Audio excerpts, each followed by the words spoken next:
স্বামীর দু চোখ লাল, মাথার চুল এলোমেলো, পরীক্ষার খাতা খুলে একদৃষ্টে খাতার দিকে তাকিয়ে আছেন। স্ত্রী: এ কি, রাত 10টা থেকে দেখছি এই খাতাটা নিয়েই বসে আছো?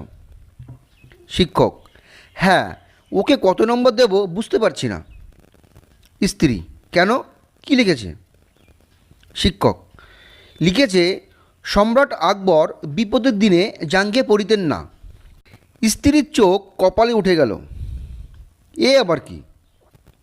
তিনি স্বামীকে প্রশ্ন করলেন, জাঙ্গে পড়িতেন না মানে কি? তখন তো জাঙ্গিয়ার কোম্পানিই ছিল না। শিক্ষক: সেটাই তো ভাবছি, কেন সে এটা লিখল। স্ত্রী চলে গেলেন।